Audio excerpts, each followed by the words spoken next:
우리가 꿈 분석이라는 거는 이렇게 답이 없죠. 답이 없고 자유현상처럼 계속 갖고 가는 건데, 지금 여기에 이제 등장한 인물들이 있죠. 엄마, 아빠, 나, 목사님, 그리고 또 등장시킨 것들이 있죠. 이제 시나리오 작가가 태어난 선생님이고, 자기의 어떤 감당할 수 있고 시각화시킬 수 있을 만한 내 무의식적인 자료들을 시각화시켜서 밤에 극장에 올렸어요. 영상을 띄웠어. 그러면 이제 시나리오 작가가 그것 갖고 대화를 해야 되는 거잖아요. 그러니까 지금 나름 이렇게 대화를 하고 계시는데, 예를 들면 지금 집을 부시는데 그건 나를 부시는 거다. 그러는데 어떻게 보면 나를 부시는 것 때문에 내가 두려웠다. 근데 어떻게 보면 내가 내 집을 부수는 거를 시각화시켜서 밤에 상영을 했잖아요.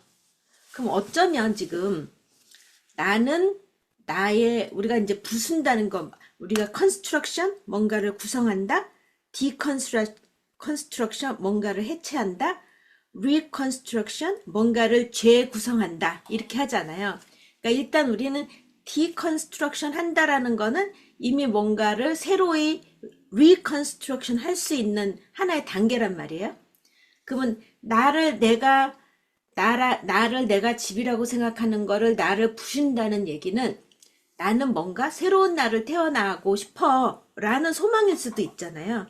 그러니까 우리가 이거는 굉장히, 꿈이라는 거는 버텀리스 해석이죠. 끝까지 내려가도 버텀이 없는 거예요.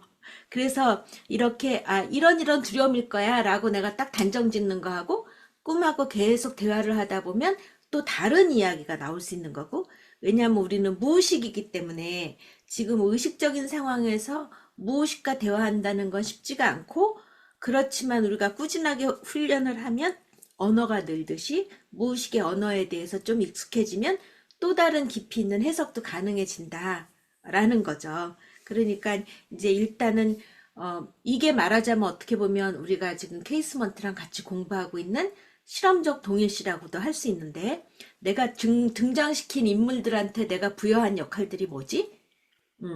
그리고 그 등장시킨 인물들이 실제로 나한테는 어떤 의미가 있지? 그리고 또 그런 등장시킨 인물들이 실제 그 인물일 수도 있고, 내가 갖고 있는 어떤 속성을 대표하는 나의 다른 측면이 피규어로 나타난 거일 수도 있고, 이제 여러 가지 의미가 있겠죠. 그러니까 뭐 돈의 의미, 뭐 지금 여기 내가 뭔가를 이 도구로 사용했던 것들, 그리고 등장시킨 인물들, 그때의 정서들. 그러니까 우리가 두렵다고 해서 부정적인 정서가 아니거든요. 왜냐하면 우리가 뭔가가 디컨스트럭션 된다는 것 자체는 해체에 대한 불안, 혼돈에 대한 불안, 이런 게 있기 때문에 불안하고 두렵지만, 사실은 우리가 변화에서 꼭 필요한 거는 두려움을 거쳐야 변화가 가능하잖아요. 그래서 우리가 트랜지셔널 오브젝트라는 건 뭐냐면, 부모하고 공생관계에서 새로운 현실로 나가는 이 광야 40년을 내가 시큐리티 블랭킷이나 뭐 그 외에 뭐 곰인형이나 이런 중간 대상을 갖고 이 광야를 내가 건너가잖아요. 공생관계에 있던 것에서 분할을 돼서 현실로 가려면 이 두려움을, 뭔가를 위안을 얻으면서 가는데, 그래서 우리가 두렵다라는 것 자체가 부정적인 게 아니라는 거예요. 어떻게 보면 케이오스 안에 혼돈이 있었다, 그 위에 영이 있었다, 창조 세계가 있었다라는 것처럼, 창조가 되고 뭔가가 질서가 생기려면 그 이전에 반드시 부셔지고 깨지고 해체되고 새로이 탄생해야 될 혼돈의 시기를 거쳐야 되기 때문에, 우리가 무서운 꿈을 꿨다 그래서 오늘은 조심해야 돼, 악몽을 꿨어, 뭐 이게 아니라 사실은 또 다른 의미의 창조적인 혼돈일 수도 있거든요. 네. 그래서 이렇게 이제 꿈을 나름대로 해석하는 거를 자꾸 하다 보면, 또 우리가 이제 여기서 케이스먼트가 내담자들하고 만나면 그 내담자들이 하고 있는 거 비하인드, 비욘드 그거를 계속 보잖아요. 끊임없이 그걸 보잖아요. 그런 것처럼 내 꿈일지언정 그런 것들은 이제 끊임없이 다시 내가 대화를 할 수 있는 열린. 그러니까 우리가 뭐 꿈에서 뭐 봤으면 뭐야 뭐 이런 식으로 꿈 사전처럼 하는 거 아니고 끊임없이 나하고 분석적인 실험적 동일시 이런 것들을 해보시면 조금 더 의미가 있지 않을까. 여기서 이제 머리로만 이해하는데 머물러 있지 않으려면 이런 것들이 우리 이전에 이제 고전적인 정신 분석에서 통찰, 인라이트먼트, 뭔가를 알아차린다 이렇게 얘기했는데 비혼으로 넘어오면서 통찰이나 인라이트먼트보다는 비카밍, 되기에 대해서 이야기했잖아요. 그리고 언어적인 것도 그냥 이제 우리가 이야기하는 언어가 아니라 성취의 언어 이렇게 얘기했어요. 성취의 언어는 뭐냐면 그냥 언어가 이론과 논리와 합리화와 지식에 머무르지 않고 그것들이 내가 경험하는 비카밍, 인카네이션, 내가 실제로 이 몸으로 경험하는 이제 성취의 언어라는 거를 얘기했거든요. 그래서 우리가 지금 여기서 얘기하는 것도 그냥 이론이 제공하는 구조, 굉장히 중요하죠. 구조, 프레임에 대해서 굉장히 중요하게 얘기하고 있지만 무의식에 대한 친숙함을 얘기하면서 어떻게 얘기를 하냐면 결국 내담자하고 이야기를 하는 것, 상호작용을 하는 거는 내담자의 무의식이 나의 무의식한테 전하는, 무의식이 무의식한테 전하는 그 소통을 내가 알아차리라면 저 무의식과 이 무의식이 같이 레조넌스, 공명하는 걸 보고 내 무의식을 읽을 수 있을 때 그게 나한테 성취된 언어잖아요. 그 사람의 무의식이 나한테 여기서 공명을 일으키고 use of myself, 나라는 self를 이용해서 저 사람의 무의식을 이 안에서 성취해내는 거잖아요. incarnation. 몸으로 체현을 하게 되는 거잖아요. enactment, 재현하고. 그러니까 그런 것들이 말하자면 우리가 실험적 동일시, 내적 슈퍼비전 뭐 이런 여러 가지 이야기로 하는 것처럼 아니면 역할 반응성, 뭐 투사적 동일시 이론가들마다 다른 용어들을 사용하지만 근사한 그런 경험들 내 안에서 어떤 성취의 언어를 불러일으키냐 그리고 나는 내 무의식에 친숙해야 지금 어떤 식의 무의식의 공명이 일어나고 있는지 이거를 통해서 내담자의 무의식을 이해하게 된다는 거잖아요. 그래서 여기서 케이스먼트가 계속 그러기 때문에 분석가는 수련생들은 반드시 교육 분석을 받아야 되는 것이 자기의 무의식에 대해서 친숙하지 않으면 이 다른 우리가 송신기 수신기가 저쪽에서 나한테 뭔가를 송신을 했는데 내가 수신을 하는 나의 무의식이 이게 수신기가 제대로 작동을 하지 않으면 송신기를 내가 받을 수가 없잖아요. 그러니까 나의 무의식을 잘 이해하기 위해서는 교육 분석이 되게 중요하다. 그래서 무의식 그리고 여기서 뭐라 그랬냐면 치료자는 자신의 무의식과 만나는 용기와 환자의 세계를 경이롭게 바라준다. 경이롭게 바라준다가 우리가 not knowing이잖아요. 아, 저 사람은 지금 강박적인 저런 사람이야. 저 사람은 지금 의존이야. 저 사람은 엄마 문제야. 저 사람은 돈 문제야. 뭐 이런 식으로 우리가 딱 규정해서 보는 게 아니라 그런 전체적인 이해를 갖고 있지만 늘 경이롭게 우리가 반짝반짝 작은 별 하잖아요. Twinkle twinkle little star How I wonder what you are. 네가 누군지 나는 wonder. 나는 진짜 네가 누군지 나는 모르겠어. 그래서 우리는 어린아이의 눈이 돼야 천국에 들어간다는 얘기가 not knowing이잖아요. 어른들은 딱 보면은 아 쟤는 저런 애야 쟤는 저런 애야 딱 견적을 뽑잖아요. 누구를 만나면. 근데 어린아이들은 새로운 눈으로 보잖아요. 이게 뭐예요? 저게 뭐예요? 이러면서 늘 새롭게 경이롭게 How I wonder what you are. wonder 하는 거예요. 경이롭게. 그래서 not knowing의 태도를 갖는 것 그것이야말로 너에 대한 깊은 이해로 가는 상호작용이면서 치유적 관계의 베이스다. 이렇게 얘기해요. 근데 이제 제가 여러 번 말씀드리지만, 제가 지금 이렇게 교과서를 통해서 여러분들과 이 저자들의 지혜를 나누고 있는 걸 저는, 저는 통로예요. 그 저자가 이렇게 선포하고 있는 내용대로 제가 여기서 성취의 언어로 살고 있다라고 오해하시면 안 돼요. 저도 그 방향을 향해서 끊임없이 실패하면서 노력하고 있고 방향성을 글로 잡았을 뿐이지, 저 사람은 저 말대로 사나보다 절대로 아니고, 그냥 방향성을 글로 계속 노력하고 있다. 네. 그래서 우리가 생생한 감정에 접촉을 한다. 그러면 일단 내가 감정에 접촉할 수 있는 나의 어떤 민감성이 있어야 너의 감정에 접촉이 되잖아요. 내가 굉장히 사고적이고 합리적이고 논리적이고 이러면 너의 감정에 접촉할 수 없죠. 그러니까 일단 내가 내 감정에 접촉할 수 있는 훈련, 이거부터가 시작돼야 되겠죠. 그래서 생생한 감정 접촉 속에서 진정한 공명이 일어난다. 네. 그러니까 대상 사용을 경험한다. 대상이라는 것 자체 개념이 나가 아니잖아요. 셀프가 아니잖아요. 셀프가 아니고 옵젝트잖아요. 그러면 이미 대상이라는 것 자체 안에 분리된 주체라는 뜻이 있어요. 그래서 내가 대상으로 사용하려면 저 사람은 외부 현실에 존재하는 실제 대상이어야 돼요. 근데 지금 내담자들의 강렬한 그런 압박에 내가 붕괴된다? 그러면 나는 외부 현실로서 분화된 주체로 있는 게 아니라 내담자의 전이에 압도당하는 내담자의 전이 대상이잖아요. 그러니까 내가 사용할 수 있는 대상은 실제 자기의 실제를 갖고 있는 외부 현실이어야만 대상으로 사용이 가능하다는 거예요.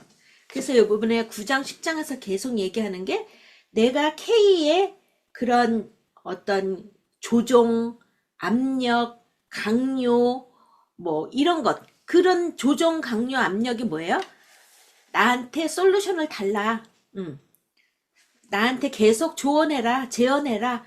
이런 거에 내가 압도당하면 나는 대상으로서 사용할 수 있는 사람이 아니고 K의 전이 세계의 전이 인물일 뿐이에요.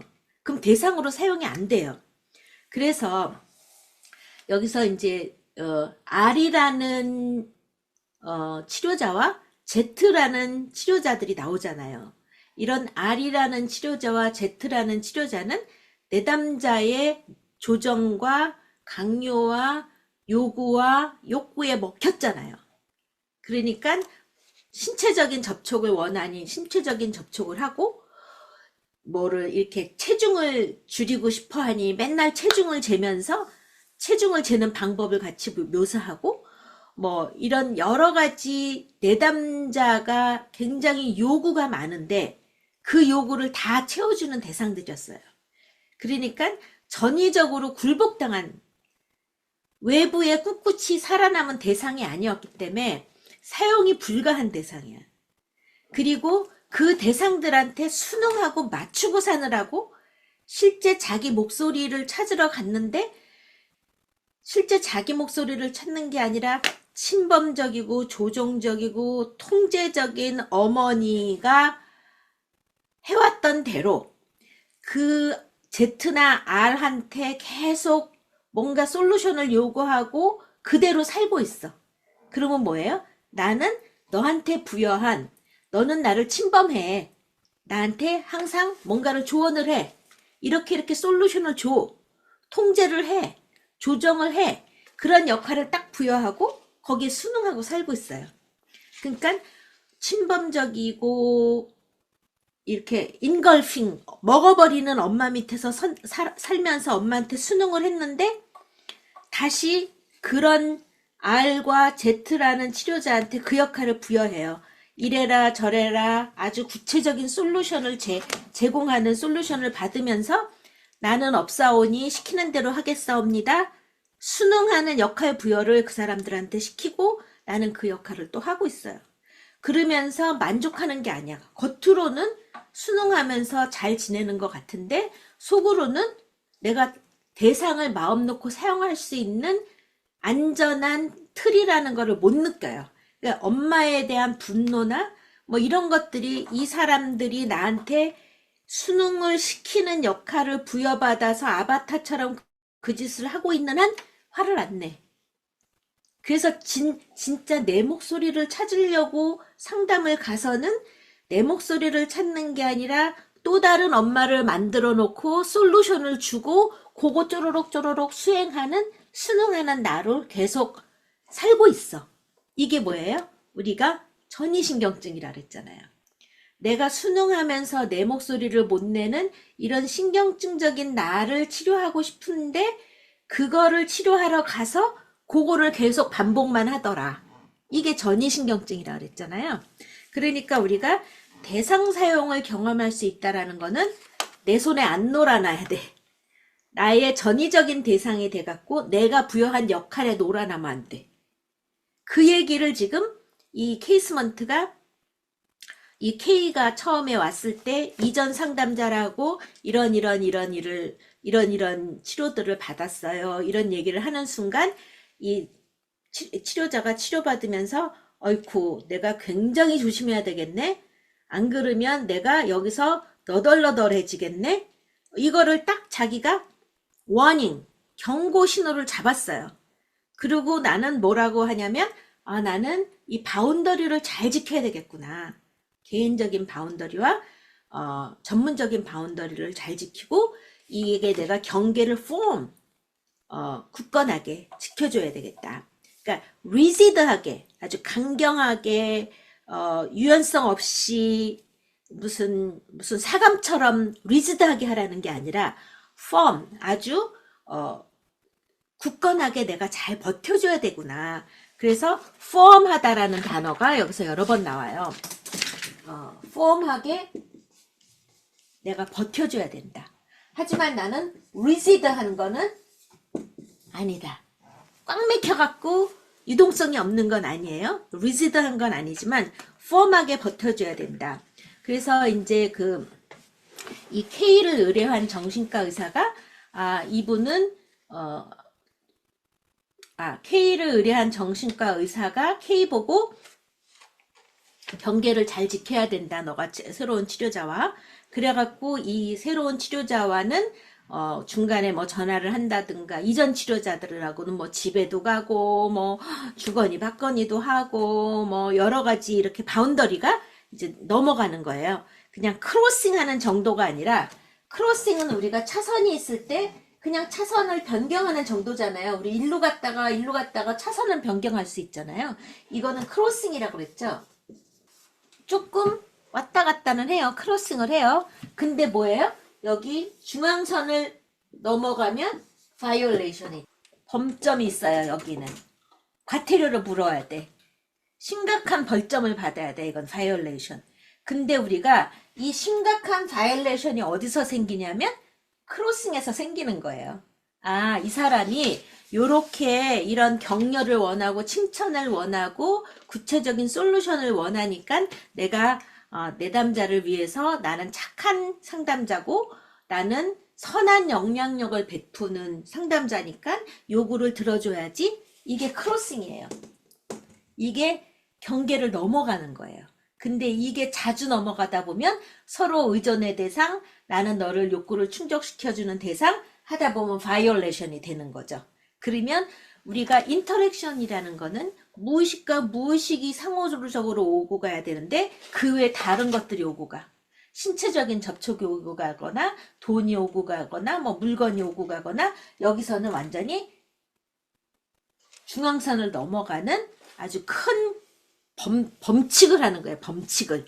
그렇기 때문에 작은 것에서 우리가 바운더리를 잘 지키는 연습을 해야 그래야 내담자들의 욕구를 충족시켜주는 게 아니에요. 그죠? 우리가 뭔가를 상담은 욕구를 충족시켜주는 게 아니라 그랬잖아요. 그 욕구가 좌절되는 그 아픔을 같이 견뎌내주고 그 욕구가 좌절되는 상황에서 내가 어떻게 극복하면서 살아가는가를 도와주는 거잖아요. 그런데 자꾸 그때그때 여기서 욕구를 치워주는 버릇을 하는 거는 크로싱, 더 넘어가면 바이올레이션이라는 거죠. 그래서 내가 대상으로 사용되려면 크로싱과 바이올레이션을 하면 안 된다. 이거죠. 이제 K의 사례를 보면은 K가 굉장히 요구가 많으면서 아내의 자기의 공격성을 어떻게 표현하고 있냐면 지금 케이스먼트랑 상담을 하면서 여기서 이제 사촌 오빠라고 이제 번역이 됐는데 사촌 오빠가 아니라 브라더인로, 여동생 남편이 의사잖아요. 같이 살고 있는 의사. 브라더인로를 사촌 오빠로 번역했더라고요. 제부죠, 제부. 브라더인로. 그 제부한테서 약을 먹는다든가 또 제부가 소개시켜준 치과 의사로 여기다가 이렇게 이 턱을 고정시켜서 못 먹게 한다든가 여러 가지 지금 분석적인 상황에서 대안적인 치료를 계속 사용하고 있죠. 그것도 분석 상황에서 분석가랑 같이 이제 분석적으로 이야기를 하고 있는 게 아니에요. 나는 이미 다 저질러 놓은 다음에 와서 통보를 하죠. 내 브라더인로가 무슨 항불안제 이런 거 처방해 줬어요. 아니면 누구누구가 소개시켜 줘갖고 이 턱을 고정시켜서 씹지 못하게 했어요. 그리고 실제로 고정시켜서 오고, 이런 것들이 사실은 이 분석가에 대한 공격이고 분석에 대한 공격이잖아요. 분석 상황에 대해서 같이 여기서 있지 않고 이 안에서 해결이 안 된다고 생각하면서 액팅 아웃을 하는 거잖아요. 우리가 행동하라고 그러죠. 이 분석 상황에서 다루어야 될 불편함이나 해결하고 같이 타협하고 찾아가고 모색하고 이런 상호작용 속에서 발견해야 내가야 될 것들을 실제 상담자한테 무기력감, 너를 통해서 내가 되는 게 없어 라는 무기력감을 확 던져주면서 외부에서 이런저런 치료를 하고 있어요. 딱 통보를 하는 것 자체가 상담자와 상담에 대한 어택이란 말이에요. 공격이에요. 그러면 지금 이 케이스먼트가 계속 그것에 대해서 해석을 해주고 싶은 유혹이 난달했어요.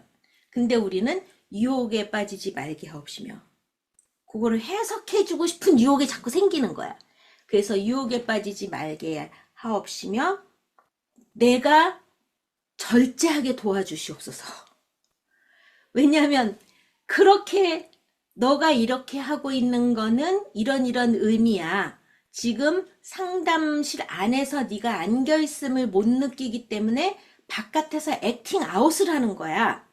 이런 것들을 지적하고 싶은 마음이 계속 생기는데, 그러면 또 지적하고 통제하는 그 역할을 내가 하는 거예요. 그래서 이 케이스먼트는 계속 거기서 뭐라 그러냐면 머무르는 기간을 내가 잘 견디게 해 주시옵소서, 유혹에 빠지지 말게 하시옵고 절제하게 해 주시옵소서, 그래서 머무르는 시간을 견뎌내게 해 주시옵소서 라고 쓰고 있어요.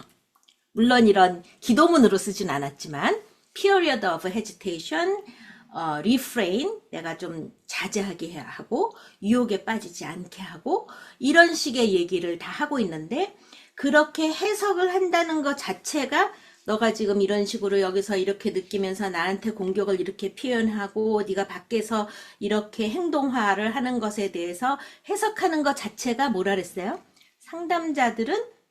상담자들이 사용할 수 있는 공격의 무기가 해석이에요.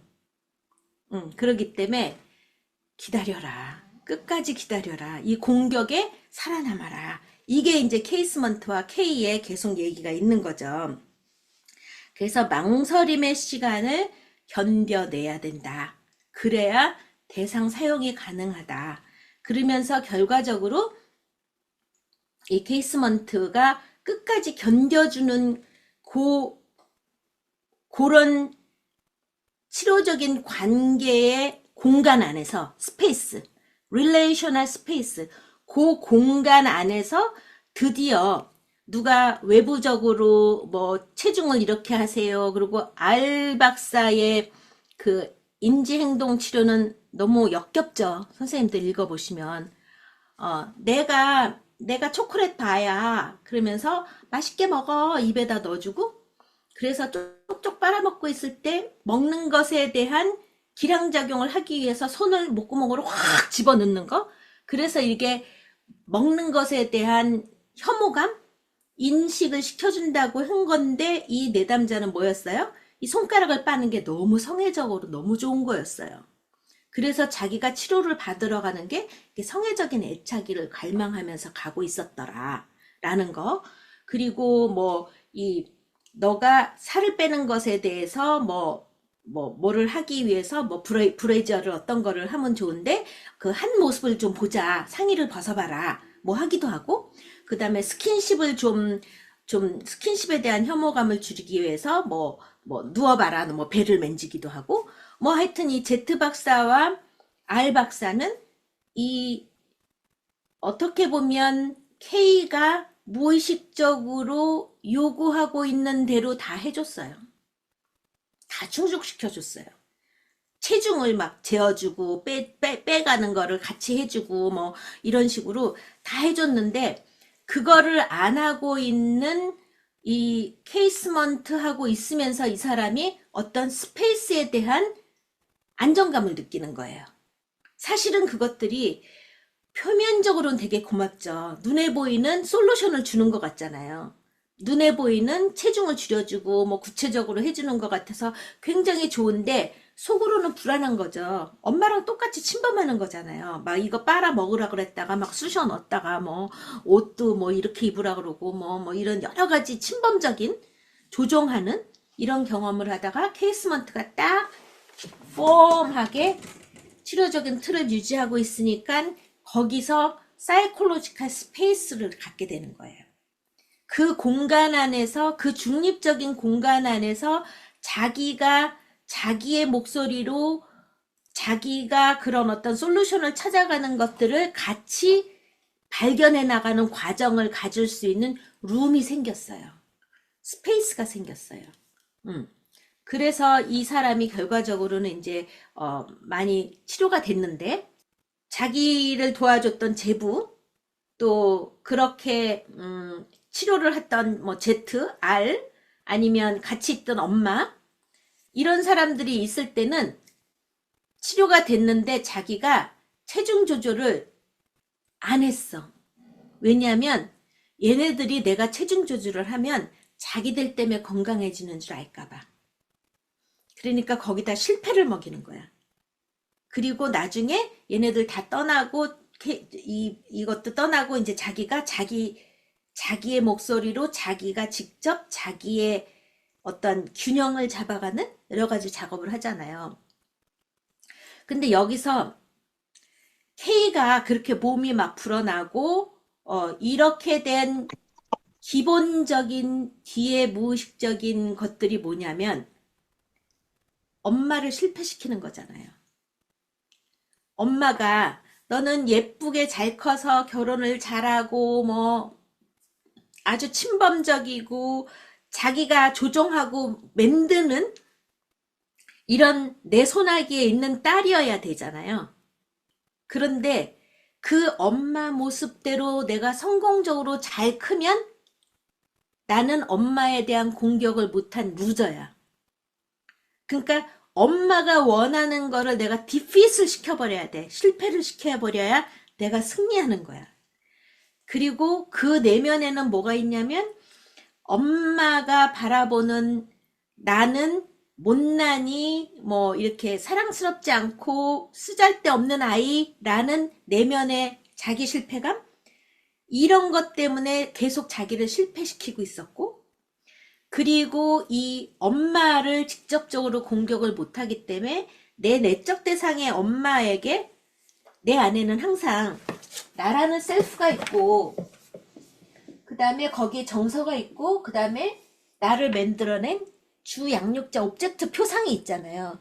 그 내 내적 표상한테 뭐를 그 못난이 내가 여기서 죽이고 싶은 대상, 죽이고 싶은 이 대상을 뭘 먹이냐면 쓰레기 같은 건강하지 않은 음식들을 먹여서 나는 아주 보기 싫게 살이 쪄 나가는 거예요.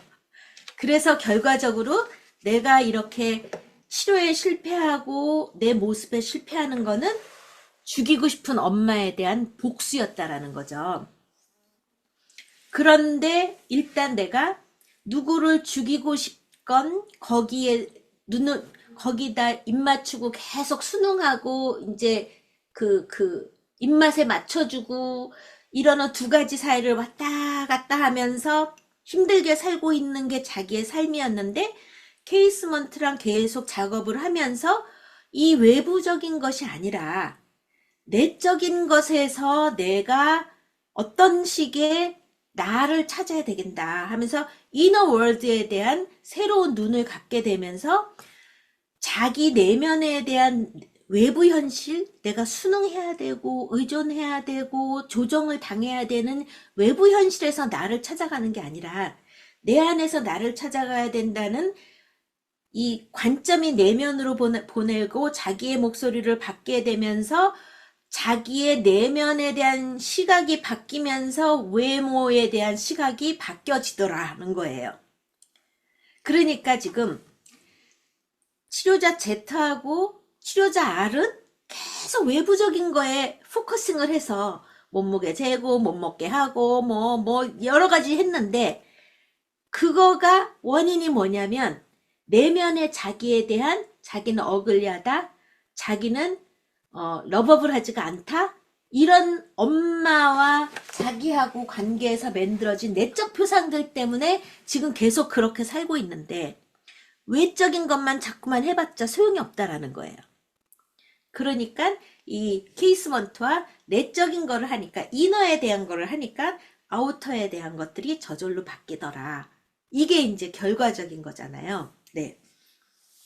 그래서 이제 이 케이스먼트가 9장 10장에서 하고 있는 얘기는 뭐냐면 K가 내담자가 자기가 과거의 실제 엄마하고의 관계 패턴과 그 그대로 재현하는 치료자하고의 전이신경증적인 관계를 나는 거기서 그 악순환, 계속 그 악순환에서 나는 끼지 않겠다. 나는 외부의 확고한 확고한 외부 현실로 나는 남아있으면서 나를 사용할 수 있게 도와주겠다. 그 악순환 비셔스 사이클 안에는 나는 안 들어가겠다. 그러면서 계속 망설임의 기간을 견뎌낸 거잖아요. 근데 이게 참 어렵다는 거죠. 네. 그래서 진정한 살아있는 건강한 외부 세계가 되어줘서 대상 사용을 함으로써 새로운 대상 경험을 하고 새로운 자기 경험을 함으로써 새로운 자기가 태어나는 거잖아요. 네, 그것이 9장 10장에 나오는 얘기예요. 네, 위니캇은 이에 대해 다음과 같이 말하고 있다. 거기요. 그 인용문. 네. 이 발달 시점에서 주체는 외부성 그 자체를 발견한다는 의미에서 대상을 창조해내며 이게 아까 제가 말씀드린 것처럼 자기의 환상으로 다 세상이 돌아가지 않는다. 자기가 조종하고 침범하고 그런 사람들 그런 경험만 했지 그 외의 경험을 한 적이 없어요. 그렇지 않은 경험을 한 적이 없어. 그래갖고 이 사람은 자기 나름대로 세상에 대한 시나리오가 있어. 세상은 조종과 침범과 이런 통제의 세상이다 라는 것이 있는데 그렇지 않은 케이스먼트를 새로운 경험을 한 거예요. 그래서 새로운 대상이 창조된 거죠. 내가 조정하고 강요하고 이렇게 뭐 역할을 부여해도 끄떡없는 사람이 있네. 새로운 대상을 발견한 거예요. 새로운 대상을 창조해낸 거예요. 이러한 경험은 살아남을 수 있는 대상의 능력에 달려있다. 지금 누구한테 달려있어요? 이 K라는 내담자가 해낸 일이 아니에요. 살아남을 수 있는 능력이 케이스먼트한테 있었어요. 그래서 지금 이런 경험을 한 거예요. 그리고 살아남는다는 것은 보복하지 않는다는 것을 의미한다는 사실이 중요하다. 그러니까 아까 지금 이 케이스먼트가 이런저런 엄청난 공격을 당하면서 속으로는 부글부글 그거를 해석해주고 싶은 마음이 계속 나와. 이게 보복이잖아요. 상담자 입장에선. 상담자 입장에서는 해석이 공격이고 보복이에요. 그래서 해석이라는 이름으로 던져버리고 싶은 마음을 유혹에 빠지지 말게 하옵시며 절제하게 하옵시며 머무르게 하옵시며 하면서 끊임없이 버텨냈어요. 그 버텨낼 수 있는 능력이 케이스먼트한테 있는 거예요. 근데 우리는 중요한 타인들하고의 관계에서 특히 이제 지금 이 K양의 어머니하고 K양의 관계라든가 뭐 다른 여러 관계 속에서 뭔가를 하면 우리는 보복을 당하죠. 그러려면 나가! 뭐 너 혼자 살아! 뭐 등등등 뭐 여러 가지 보복을 당하잖아요. 근데 보복을 당하지 않고 살아남을 수 있는 누군가가 있을 때 이 파괴성이라는 것이 파괴를 시키는 게 아니구나 라고 자기에 대한 새로운 자존감이 생기는 거예요. 예를 들면 내가 화를 냈어. 내가 화를 냈는데 제가 이제 말씀드린 것처럼 이 화라는 거하고 자나깨나 불조심의 화학은 똑같다고 말씀드렸죠. 자나깨나 불조심 꺼진 불도 다시 보자 뭐 이런 것들이 한번 화내고 내면 그냥 남는 건 폐허밖에 없잖아요. 그래서 결국은 우리가 어떤 이런 공격성과 파괴성이 서로 상호적으로 붙어나면 둘 다 파괴되는 게 일반적인 상황이란 말이에요. 그런데 이 파괴성이 막 여기다 막 파괴를 하는데 여기서 딱 버텨줘. 그러면 여기서 이제 여기를 사용하면서 내가 여기를 의지해서 새로운 공간을 내가 나를 탐구할 수 있는 공간, 나라는 파괴성에 다 파괴되고 다 폐허가 됐어. 엄마도 실패시키고 뭐 내 제부도 실패시키고 뭐 치료자 Z, 치료자 R 다 내가 다 실패시켰거든. 여기 실패 안 되는 사람이 하나 있어. 침범당하지 않는 사람이 있어. 이럴 때 비로소 안정감을 느끼면서 내가 나를 탐색하기 시작한다는 거예요. 자기 파괴성에 대해서 보게 된다는 거예요. 이게 대상 사용이고 대상이 살아남아야 이게 가능하다는 거예요. 분석상에서 만일 이러한 문제가 일어난다면 분석가, 분석 기법, 분석 장면 이 모두가 그 내담자의 파괴성에서 살아남느냐 그렇지 못하느냐에 달려있다. 이 이야기를 여기서 하고 있는 거예요. 그래서 제가 오늘 이제 이 9장 10장을 읽으면서 우리가 잃어버린 둘째 아들이 돌아오는 얘기가 생각이 났어요. 잃어버린 둘째 아들이 집을 나가면서 아주 괘씸하게 너 죽으면 줄 돈, 너 죽으면 나한테 줄 돈 지금 미리 다 줘. 이러고 나가잖아요. 그러면 얼마나 이게 엄청난 공격이에요.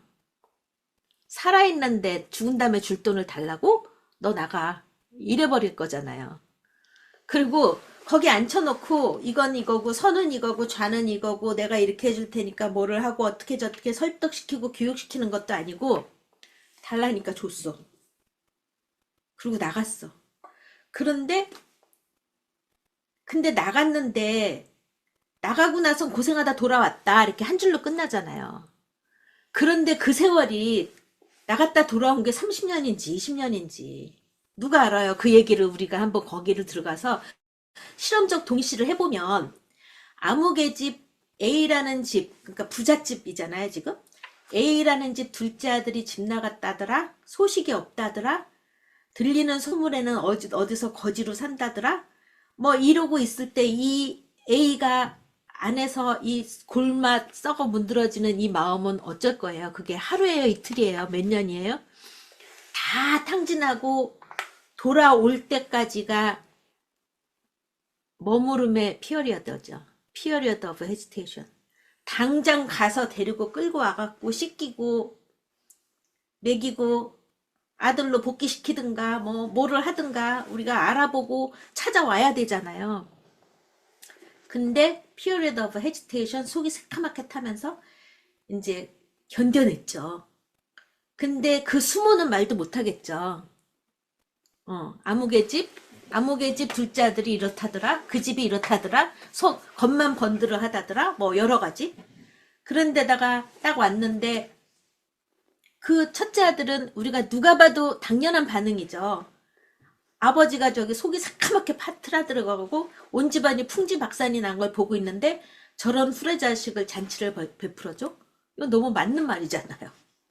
이런 것들이 여러 가지가 이 9장 10장을 읽으면서 이 머무름의 피어리더라는 게 그게 여기서 말하는 것처럼 그렇게 쉬운 일인가? 아니라는 거예요. 그래서 여기서 이분이 뭐라 그랬냐면 내가 끔찍하게 당할 것을 이미 단서를 알아들었다. 이 케이스를 내가 맡으면서 무슨 일이 벌어질지 내가 단단히 이 치료틀을 잘 유지해야 된다라는 각오를 하고 있었잖아요.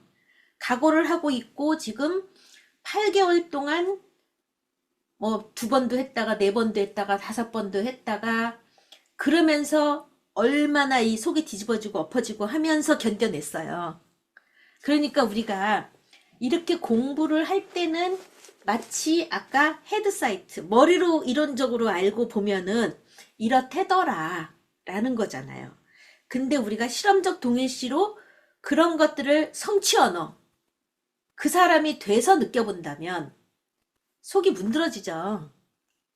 속이 문드러지죠. 그래서 우리가 경계성 인격장애를 처음에 제가 이제 그 현용호 선생이라고 정신과 의사한테 경계성 병리에 대해서 공부할 때 그분이 뭐라 그랬냐면 경계성 인격장애 좀 케이스 몇 개 하면 제명에 못 살아요. 이래 설명을 하시면서 그만큼 이 속이 문드러진다는 거예요. 그러니까 그게 쉬운 일이 아니라는 거죠. Period of agitation, 특히 자녀 아니면 우리 그 하여튼 중요한 타인들하고 관계 안 보고 안 살면 안 보면 그만이진 사람들 말고 중요한 타인들하고의 관계에서 이 period of hesitation 공격에 살아남기 파괴성에서 창조성으로 다시 거듭나기 이거는 이렇게 우리가 헤드사이트로 하는 거하고는 다르다는 거예요. 그래서 우리가 머리에서 가슴까지 오기가 40년이 걸리기도 하고 40년 걸려서 오면 축복인 거고 평생 못 가기도 하고 하지만 평생 못 간다고 쳐도 우리는 그 방향으로 가고 있다라는 것 자체 우리가 계속 십자가의 길 무슨 길 뭐 순례 여정 나그네 길 하는 것처럼 우리는 그 방향을 잘 잡고 그냥 한 걸음 한 걸음 가는 거지 이게 다 다르다라는 거는 아니라는 거죠. 그래서 우리가 계속 프로세스다, 과정이다, 뭐 여기서도 계속 과정에 대한 어택이다 이런 얘기들이 나오는 게 지금 그런 얘기를 하고 있는 거라고 생각이 돼요. 그래서 이 굉장히 쉽지 않은 이런 작업이지만 또 우리가 또 몸에 그대로 실천하고 살기도 쉽지는 않지만 그런 세계가 있다라는 거를 알면서 방향성이 생긴 것 자체가 우리는 축복이죠. 그 내용 중에 이제 교과서에 나온 건데 중독적인 의존이다 라고 얘기했죠. 이 K가 계속 중독적인 의존이 뭐냐면 솔루션 찾아 산만리 이게 중독적인 의존이라는 거예요. 그게 뭐예요? 나를 침범하소서잖아요. 네 말대로 내가 살게 하소서. 중독적인 의존. 그리고 이 양방향의 실험적인 동일시를 했다고 이제 교과서에 나왔잖아요. 하나는 이전 상담자들이 왜 그렇게 침범적이었을까를 실험적인 동일시를 해봤더니 K라는 내담자를 만나면 그럴 수밖에 없겠구나. 나도 그 지난한 길을 잘 견뎌내야지. 이렇게 이전 상담자들하고도 실험적 동일시를 해보고 K하고도 실험적 동일시를 해보고 K의 여기 가족 배경들 나오잖아요. 그런 분들하고도 실험적 동일시를 해보면서 이제 그 양방향으로 실험적 동일시를 한다. 이런 거죠. 나는 내가 만난 모든 것의 한 부분이다. 예. 제가 이제 다음 학기에 요 과목 다음으로 대상관계의 이론과 실제를 할까? 단기 대상관계 부부를 할까 지금 생각 중인데, 대상관계 이론과 실제라는 책 안에 이 어떤 것이 나오냐면, 나는 내가 어릴 적 놀던 놀이터다. 나는 내가 살던 아파트다. 뭐 이런 식의 얘기가 나와요. 그러면 그 얘기가 결국은 내가 만난 모든 것이 나의 일부가 됐다라는 거잖아요.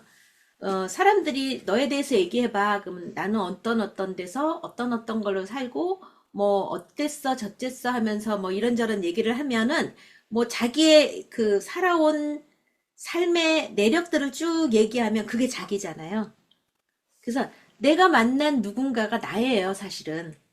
그리고 내가 만난 그 학교, 우리가 이제 어느 학교 나왔어요? 그러면 이제 학벌을 따지는 게 아니라 그 어떤 분위기? 뭐 이런 것들이 그를 구성한 뭔가가 있잖아요. 내가 만난 것들이 나는 내가 만난 모든 것들에 나는 그 일부다.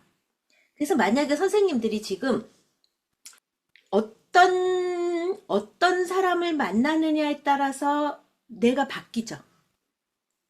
어떤 사람을 만나느냐에 따라서 내가 바뀌어요. 그죠? 많이 바뀌죠. 그래서 이런 것들이 꼭 사람만이 아니라 우리가 오브젝트라고 얘기할 때는 대상관계에서 얘기하는 오브젝트는 사물일 수도 있고 어떤 사상일 수도 있고 하여튼 대상, 나를 구성하는 나 외의 모든 환경 이런 것들이 다 나의 일부를 구성하는 거죠. 모든 경험들, 이렇게 내가 만나서 나의 부분을 이루는 것들, 그리고 모든 경험들은 아치가 있는데 그 모든 경험들은 내가 거기서 나오는 어떤 아치 같은 거야. 내가 만난 모든 경험들이 나를 만들었고 그 경험들을 통해서 내가 나와. 그런 아치처럼 내가 거기서 나와. 그리고 내가 가보지 않은 세상에 얼핏 보이는 내가 가보지 않은 세상. 선생님들이 내가 가보지 않았지만 내가 꿈꾸는 세상들이 있잖아요. 뭐 나는 뭐 내 버킷리스트가 뭐야 뭐라든가 뭐 나는 뭐 하와이에 가고 싶어 아니면 나는 뭐 어느 대학에 가고 싶어 뭐 이런 어떤 내가 가보지 않은 세상 얼핏 보는 내가 가보지 않은 세상은 그 세상의 어떤 언저리 그 세상의 언저리 내가 가보지 않은 세상을 얼핏 보는 그 언저리는 내가 이미 움직일 때 이미 변해. 그 얘기는 뭐냐면,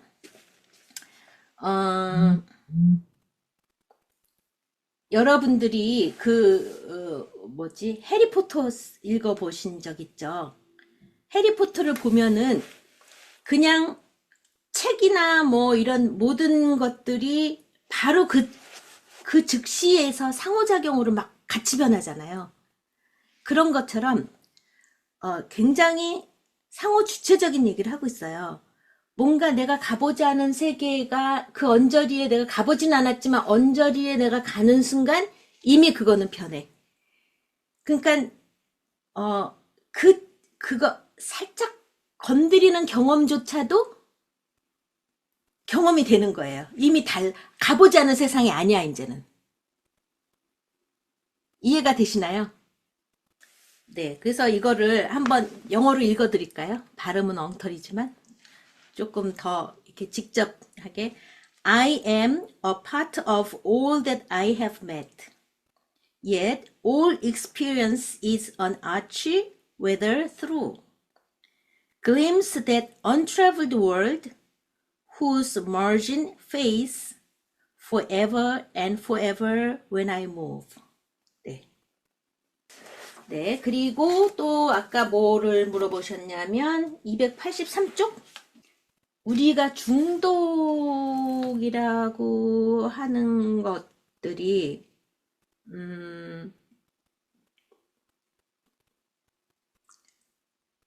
내가 미해결된 것들, 해결할 수 없는 것들, 어떤 외상적인 어떤 것들을 나름대로 자기가 해결해 보려는 어떤 시도인데 그 시도가 결국은 성숙을 위해서 결과적으로 방향이 잡혀 있는지 아니면 파괴적인 걸로 방향이 잡혀 있는지의 차이가 있는 것 같아요.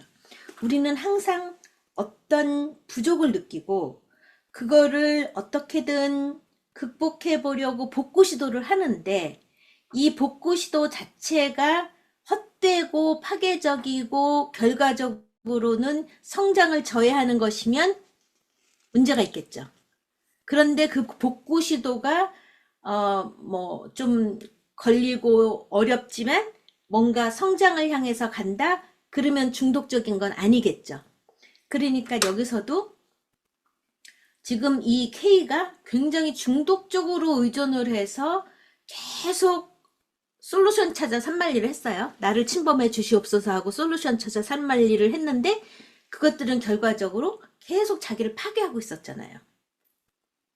그랬는데 지금 케이스먼트가 버텨주면서 성숙으로 나아가면서 자기의 온 보이스를 찾아서 이제 이렇게 생활을 한 거죠. 여기 이제 추후 면접이나 뭐 그 후에 3년 후에 뭔가가 연락이 돼서 자기의 상황을 얘기할 때도 보면은 내가 선택한 남자와 주도적인 관계로 상호주체적으로 만족하게 살고 있습니다.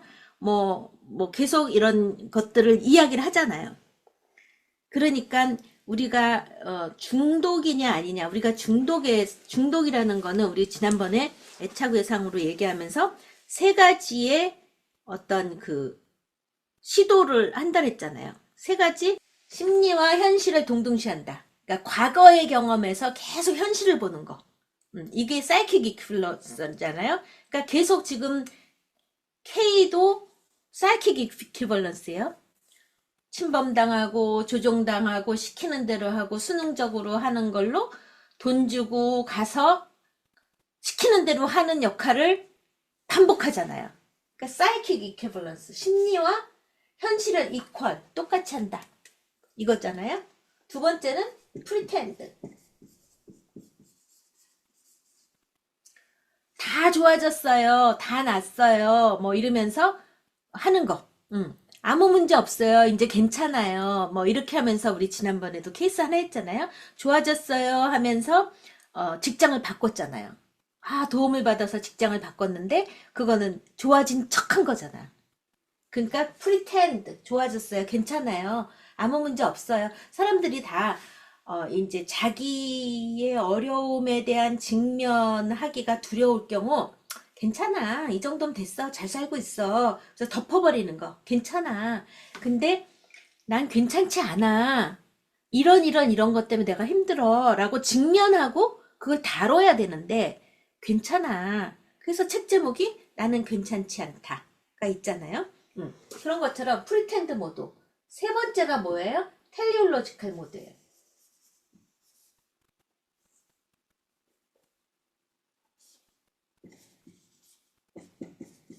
텔리올로지컬 모드가 뭐냐면 목적적인 바로바로 해결해버려.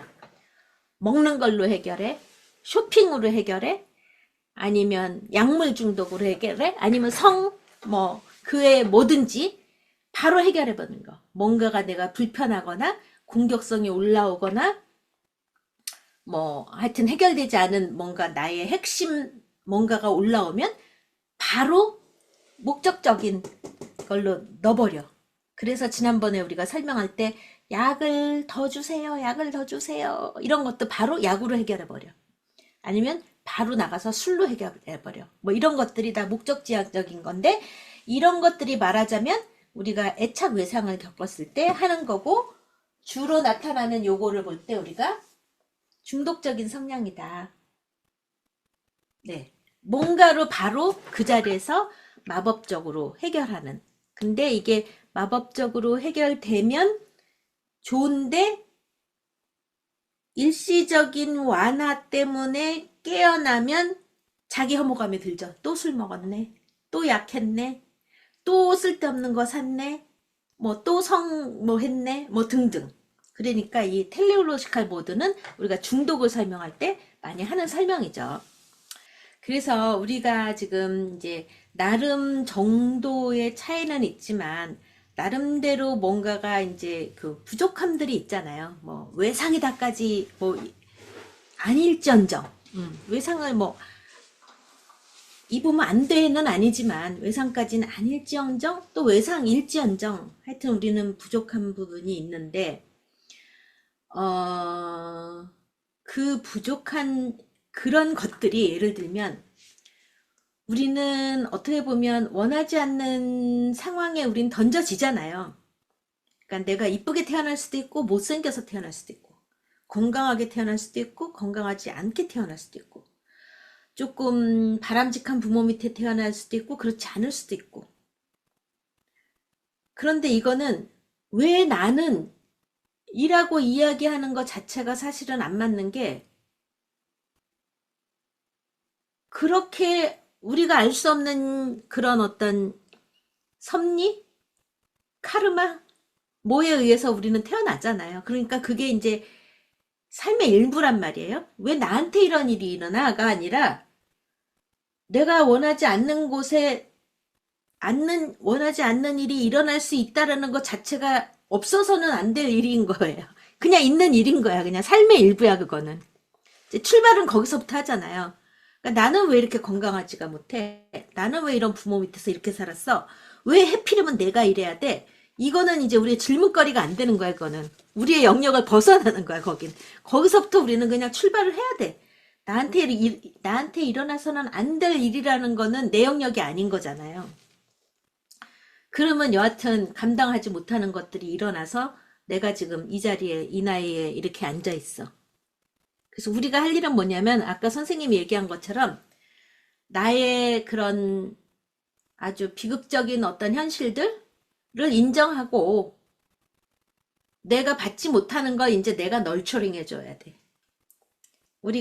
내가 양육자가 되는 거예요. 이제는 그 방법밖에 없어요. 어디 가서 누가 해줄 수 있는 게 없어. 유일하게 하는 거는 내가 그 양육자가 되어주고 나의 부족한 부분에 예민하게 귀 기울여지고 아까도 내 감정을 알아야 네 감정을 안다 그랬잖아요. 그 감정에 내가 공감해주고 그 부족함을 불쌍히 여겨주고 왜 나한테는 질문거리가 안 돼. 그냥 여기서 출발하는 거야. 그건 내 영역이 아니야. 그건 저 다른 데 영역이야. 미스테리. 그분의 영역이라서 그거는 내가 이제 질문거리가 아니라 원하지 않는 일이 생기는 거 나한테 왜 이런 일이 생겨야 돼? 그건 나도 몰라. 그냥 받아들여야 돼 그거는. 근데 거기서 출발하려면 우리가 할 일은 지금 널처링을 내가 어떻게 하냐. 그러니까 지금 배우는 여러 가지 치료적인 어떤 이런 관점, 어떤 삶의 자세 이런 것들을 계속 자기한테 적용해 가면서 자기를 재양육해야 되는 거가 우리가 할 일이지. 원인 분석하기 시작하면 끝도 없어요. 그리고 끝도 안 나 그거는. 워낙에 우리 영역이 아니기 때문에. 엄마랑 아빠랑 뭐 사내 만에 그랬잖아요. 네. 그리고 엄마가 막 뭐 힘들게 하고 그리고 얘가 K가 너무 힘들고 그러면 아빠가 얘를 어렸을 때부터 같이 재워준다든가 뭐 하기를 아빠 돌아가시기 전까지 했다라는 거죠. 그러니까 어떻게 보면 엄마랑 아빠랑 되게 사이가 안 좋았고 아빠는 K를 너무나 이뻐했고 그리고 같은 침대에서 재워주기도 하고 막 이런 것들이 어떻게 보면 이제 웨디팔 이슈가 된 거예요. 엄마를 이겨먹고 나는 아빠랑 친했다. 그래서 어떤 남성적인 성적인 관계에 가게 되면 마치 엄마를 이겨먹고 아빠를 차지한 나라는 어떤 성적인 죄책감? 이게 이제 웨디팔 이슈가 있어갖고 성적인 길티가 있었어요.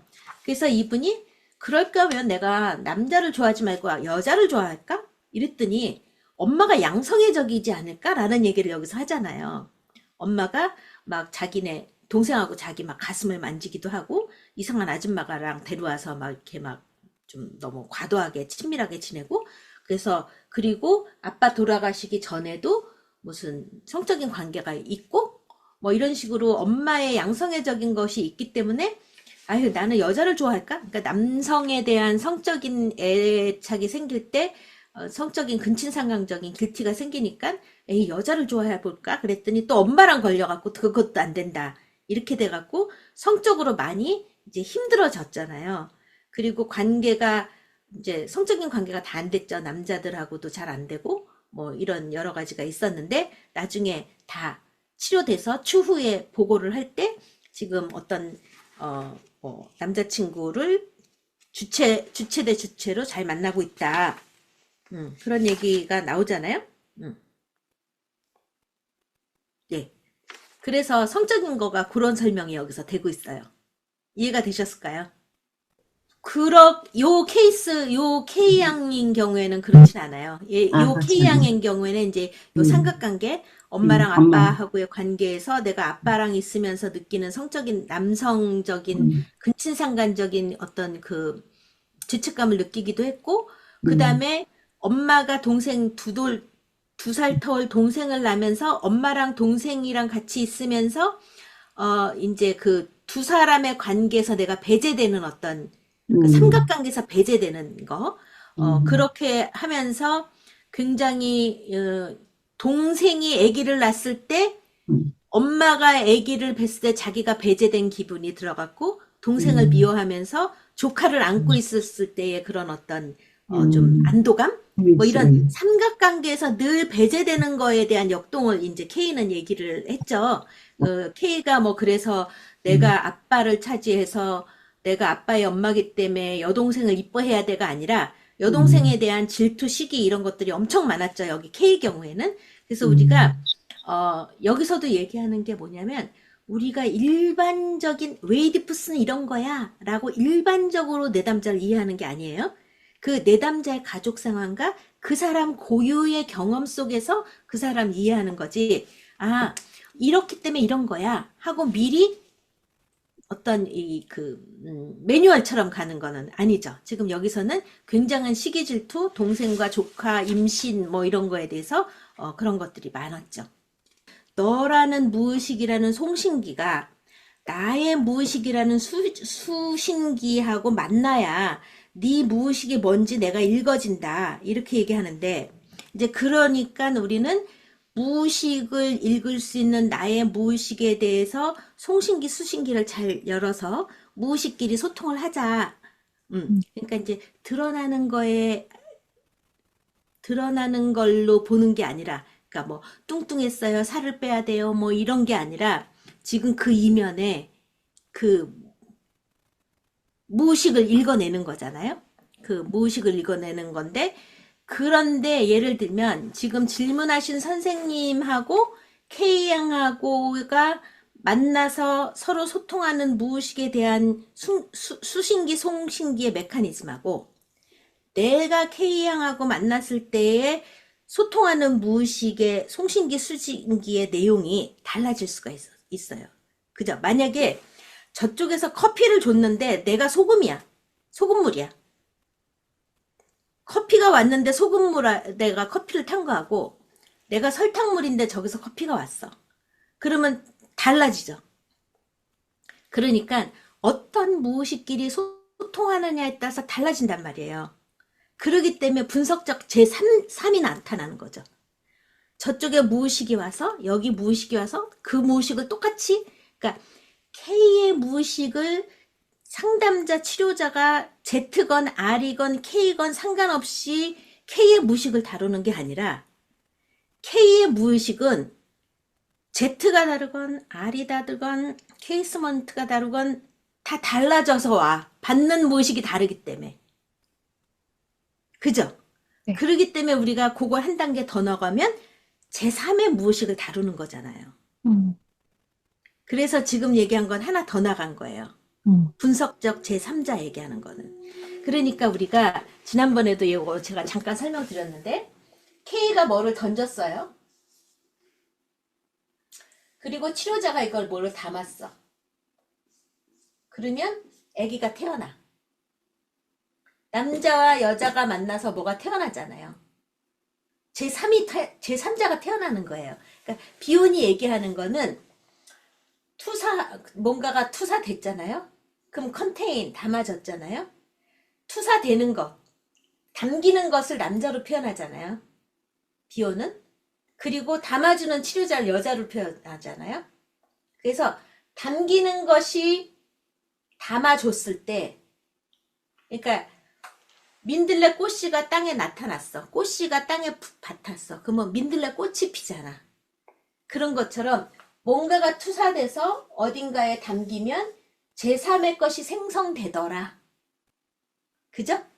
이게 분석적 제3자예요, 이게. 그러니까 만약에 내담자 A가 왔어요.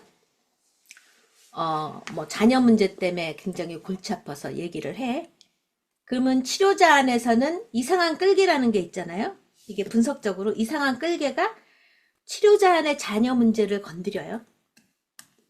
그래서 A의 자녀 문제와 치료자가 A의 자녀 문제를 내가 이해하고 실험적 동일시를 하려면 나의 경험, 자녀라는 나의 경험을 떠올려서 일루전, 그거를 조금 디딤돌 삼아 너의 자녀 문제를 이해할 수밖에 없잖아요, 우리가.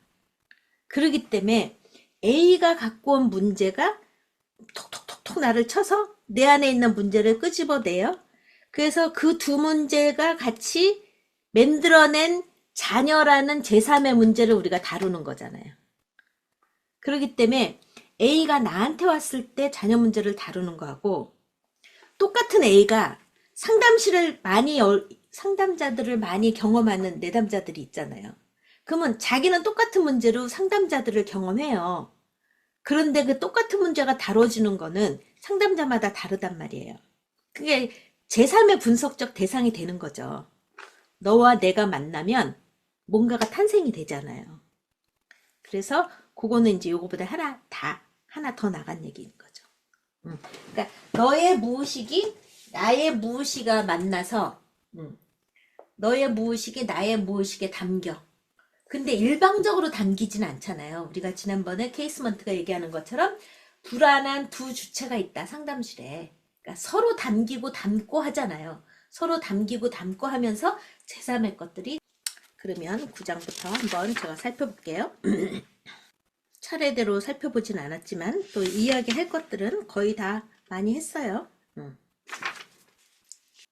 네, 289쪽에 보면 288쪽 제일 아랫줄 제일 마지막 줄에 보면은 K양은 이제 위에 얘기는 이제 아까 질문하신 얘기예요.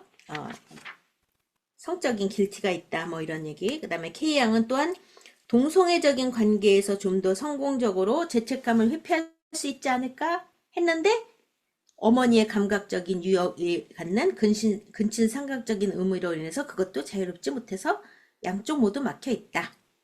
그래서 이래도 여자도 남자도 죄책감이 들어서 성기적인 성을 누릴 수 없었다. 그래서 한 것이 과식적인 행동이다. 이렇게 얘기를 했죠. 그래서 이런 어떤 성기적인 만족에 대한 결력을 채울 수 있는 일종의 타협과 보상으로 내가 택한 게 과식이다. 이렇게 설명을 하고 있어요. 여기서도 이제 뭐라고 얘기를 하냐면, 제트 박사가 유럽으로 넘어가면서 이 K가 나도 쫓아갈래, 나 상담 좀 해줘 그랬더니 291쪽 네 번째 줄 보면 뭐다면 Z가 아유 집단 치료를 받아봐. 너는 개인 치료의 전이가 너무 강해서 다루기가 힘들어. 그래서 우리가 집단 치료의 치료적인 변인 중에 하나가 이렇게 전이가 분산되는 거죠. 너무 지나친 전이가 한 사람한테 쏠렸을 때 감당이 안 되는데, 예를 들면 AA 같은 경우, 알코올릭 어나니머스 같은 경우에도 이분들 각자가 굉장한 혐오적인 역전이를 일으키는 분들인데, 그것들이 집단에서 AA라는 집단에서 이렇게 그 강렬한 전이가 골고루 좀 나눠지잖아요. 그러니까 집단이 굉장히 AA한테는 좋다라는 게 이제 이게 집단 치료에 대한 얘기죠. 294쪽 경계와 관련된 문제들. K양이 Z 박사를 호칭할 때 그의 이니셜을 사용했기 때문이 아니라 Z의 first name. 예를 들면 우리가 뭐 만약에 예를 들면 뭐 강 박사님 뭐 이렇게 얘기하잖아요. 강 박사님 뭐 이렇게 얘기하는데 혜정 이렇게 얘기하는 게 first name 부르는 거잖아요. 그죠? 그래서 여기 이니셜을 사용했기 때문이 아니라 그냥 first name 이름을 불렀다는 거예요. 이거 자체가 굉장히 또 다른 의미가 있는 거죠. 네. 우리가 보통 뭐 선생님, 뭐 교수님 이렇게 부르지 뭐 혜정 뭐 이렇게 부르진 않잖아요. 근데 이렇게 불렀다는 거예요. 이런 거 자체가 벌써 뭔가가 경계에 대한 문제가 있는 거죠. 그리고 세 번째 문단에서 나는 그녀가 이러한 방법을 통해서 자신의 감정이 지닌 강렬한 경험을 나와 공유하려고 한다고 해석했다. 아니에요. 공유하려가 아니라 spare me, 나를 보호하려고 했다. 지금 이 사람이 share가 아니라 spare예요. share가 아니라 spare, 나를 보호하려고 했다. 그래서 여기서는 지금 다른 사람들한테는 막 가외의 시간 요구하고 아무 때나 전화하고 집으로도 가고 뭐 이런 경계를 다 깼는데 나한테는 끝나면 딱 가고 전화도 안 하고 엑스트라로 요구하지도 않고 경계의 틀을 딱 지켰는데 이거는 나를 이전의 방법에서 보호하려는, 그래서 무의식적인 의미를 이 케이스먼트가 읽는데 뭐냐면 이 사람이 치료의 틀을 필요로 하는구나 를 읽었죠. 그래서 나를 보호하려고 한다고 해석했다. 그리고 그녀가 어떤 식으로든 다른 사람에게 압력을 가하고 있는지 내가 볼 수 있었을 때 그녀가 나에게서 보호하려고 하는 것이 무엇인지 알 수 있었다. 예. 여기서 공유하려는 게 아니라 나를 보호하려는 것. 네. 304쪽 제일 밑에를 보면은 경고 신호를 들었잖아요. 경고 신호를 이전에 상담자들이 어떻게 했다는 걸 경고 신호를 들었는데 또 다른 경고 신호는 나한테 너무 고분고분하게 순종을 해. 전화도 안 하고 바로바로 떠나고 요구하지도 않고 조종하지도 않고. 그래서 그런 걸 보니까 이 순종 넘어 그녀가 나한테 이렇게 순응하는 거 넘어가 그 이면에 무슨 의미가 있지 이렇게 생각을 해보니까 이거조차도 나한테 잘 보이기 위한 치료의 틀을 지키는 분한테의 순응하기 위한 하나의 이 사람들의 이 사람의 이제 유혹이다. 그러면서 왜 나한테 순응을 하냐면 엄격함을 필요로 하고 있음을 무의식으로 상기시켰다. 나는 당신이 이렇게 엄격하게 유지해주는 게 너무 좋아요. 라는 무의식적인 소통을 나한테 하고 있었다는 거예요. 네, 행동화에 대한 나의 역할은 아까 설명을 드렸고 308쪽 전이의 분열 이런 게 있잖아요. 분열이라는 게 뭐예요? 분열이라는 게 뭘 보고 우리가 분열이라 그래요? 통합은 뭐예요? 분열이라는 건 굿과 배드, 괴물 엄마, 천사 엄마 이런 식으로 딱 쪼개놓는 게 분열이잖아요. 근데 우리가 통합이라는 거는 괴물 엄마에 대해서 내가 다 충분히 직면하고 다루고 나니까 그 이면에 또 다른 천사 엄마의 요소를 내가 보게 되더라 하면서 괴물과 천사를 같은 사람으로 인식할 수 있는 게 통합이잖아요. 근데 여기서 전이의 분열은 뭐냐면 이상화를 시킨 거예요. 누군가를 너무 좋게 보는 거 아니면 너무 나쁘게 보는 거 이게 분열이잖아요. 그래서 분석 초기에 치료자를 아버지처럼 이상화해. 그러다가 또 이제 Z를 그랬는데 요번에는 나를 그래. 뭐 이런 식으로 이상화시키는 것 자체가 분열인 거죠. 그러니까 우리는 누군가를 이상화시킨다? 그럼 이상화라는 말 자체가 좋은 줄 알아. 이상화시켰으니까. 근데 그거는 분열인 거죠. 건강하지 못한 거죠. 네, 제가 아까 이제 말씀드린 게 311쪽에 있어요. 311쪽 인용문 바로 밑에 보면 가장 혼돈스러운 회기 동안에도 내가 여전히 생각하고 기능할 수 있음을 생각하고 기능하고 있다라는 거를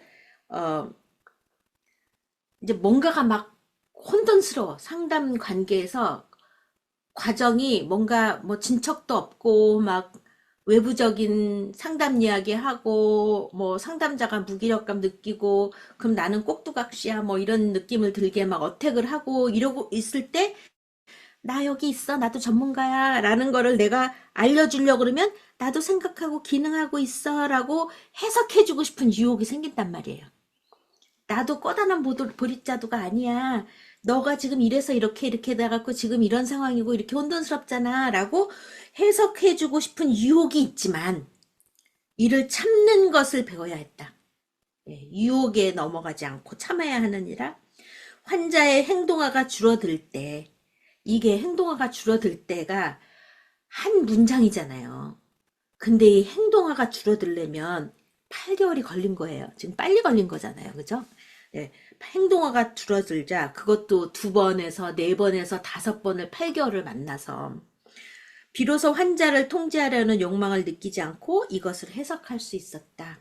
따라서 자신의 행동화에 대한 환자의 이해는 많은 부분 그 당시에 얻은 것보다는 돌아보니 이랬군요. 과거를 돌아보면서 우리가 here and now에서 행동화할 때 알아차리기가 어렵죠. 그래서 우리가 상담에서 하는 얘기가 뭐냐면 보통은 우리가 쇠는 달궜을 때 쳐라 라는 게 보통 얘기잖아요. 대장장에서 할 때 새가 달궜을 때 쳐야 모양이 잡히잖아. 근데 그거를 패러프레이즈해서 뭐라 그랬으면 상담은 쇠는 식었을 때 쳐라 이거예요. 그러니까 행동화 해갖고 벌벌 뛰는데 거기다 대고 해석해대면 소용이 없다는 거예요. 그래서 돌아보니 제가 이랬군요. retrospectively 돌아보니 이랬군요 해갖고 그럴 때 이게 준비된 거예요. 상담자가 내담자가 상담자의 해석을 같이 발견해 나가고 통찰해 나가고 그런 준비가 뭐냐면 돌아보니 이랬군요. 네, 이게 쇠가 식었을 때 쳐라 라는 얘기예요.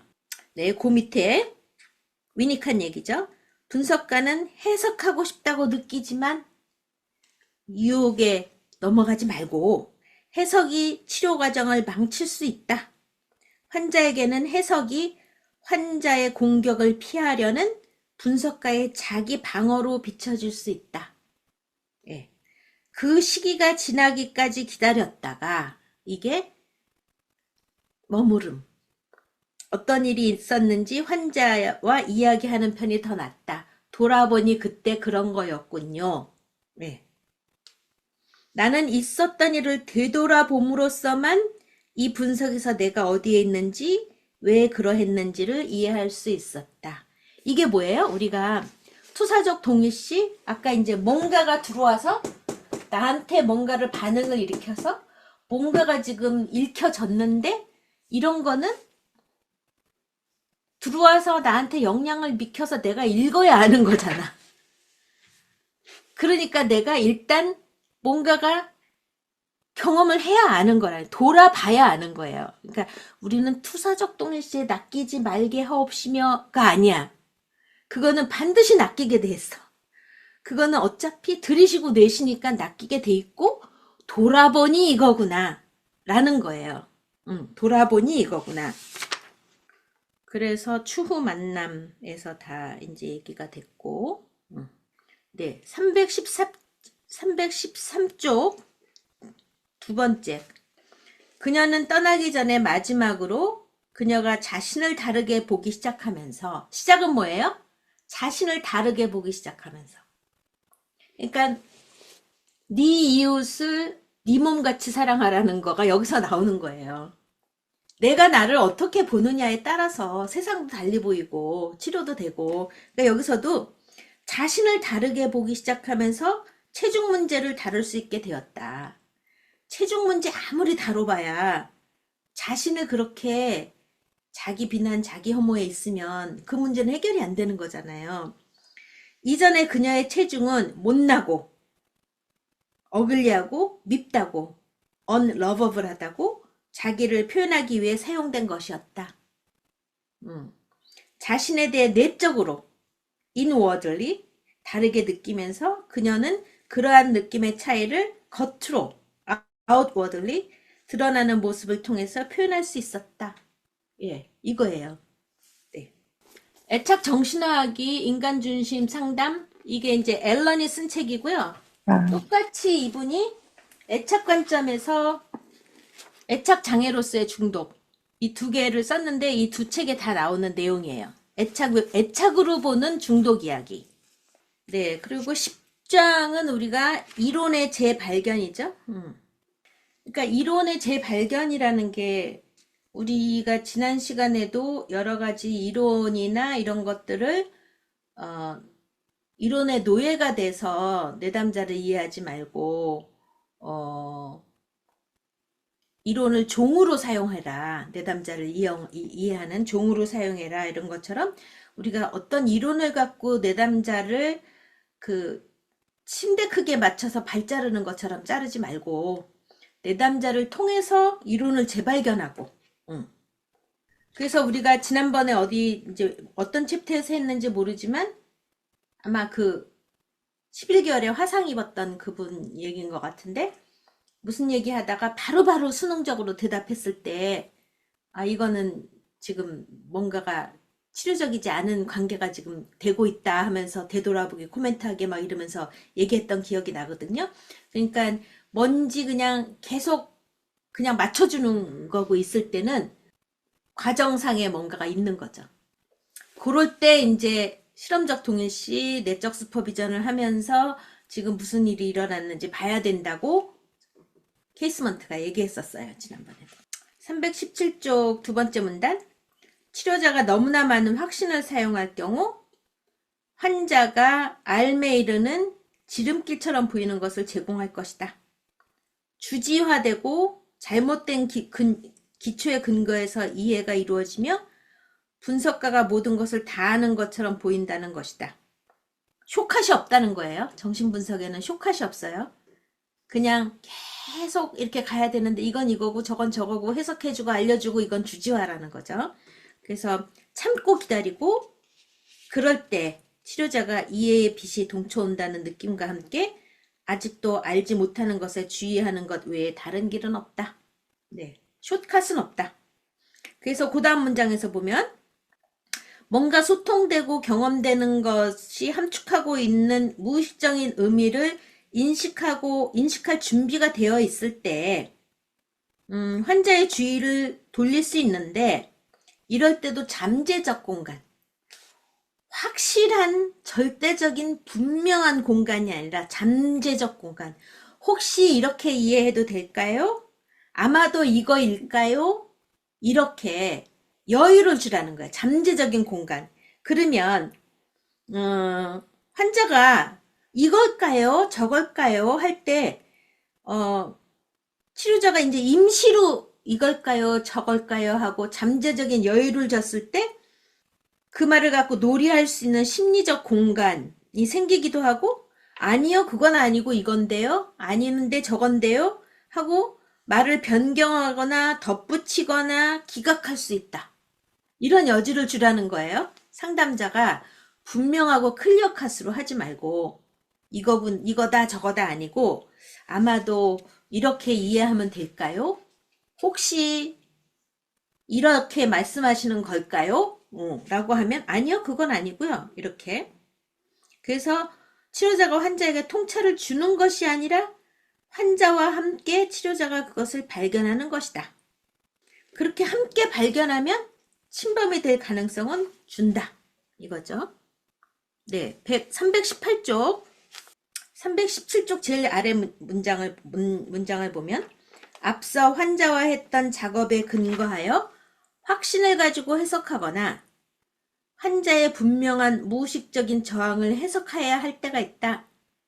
하지만 해석이 환자에게 개인적인 것이 되려면 환자에게, 잘못됐어요. 치료자에게가 아니라 환자에게 개인적인 것이 되려면 판에 박힌 반응이 아니라 해석에 대한 그런 확신 역시 정신분석에 대한 지식뿐 아니라 환자가 주는 단서로부터 얻은 것이어야 한다. 아까 이제 질문하신 것처럼 이러한 웨디팔 이슈가 있어서 내가 아버지랑 같이 근신상간적인 관계면 내가 그 아버지의 자녀들을 다 내가 돌봐야 되는 어머니 역할을 하는 걸까요? 라고 내가 알고 있는 지식으로 내담자를 이해하지 말라는 거예요. 내담자의 개인적 경험을 이해하라는 거예요. 그래서 우리가 어떤 것들을 배우고 이해했을 때 아마 웨디팔 이슈는 이렇게 이해할 수 있어. 너도 이거지가 아니에요. 개인적인 의견. 하지만 해석이 환자에게 개인적인 것이 되려면 퍼스널해야 돼요. 구체적이어야 돼요. 그래서 우리가 병리를 공부할 때는 보편성을 공부해요. 우울증은 이런 증상을 나타내면 우리는 우울증이라고 하자라고 일반화시키고 보편성을 얘기해요. 하지만 이런 분석적인 것은 우울증 환자가 100이 와도 다 다른 우울증 환자예요. 개인적인 거를 다루는 거예요. 개인적인 우울. 그래서 병리는 보편적인 거, 일반적인 거, 범주화시키는 거, 그리고 이런 분석적인 거는 아주 유니크한 거. 그걸 다루는 거예요. 네, 이렇게 해서 오늘 9장 10장 다음 시간에 뵙겠습니다. 수고하셨습니다.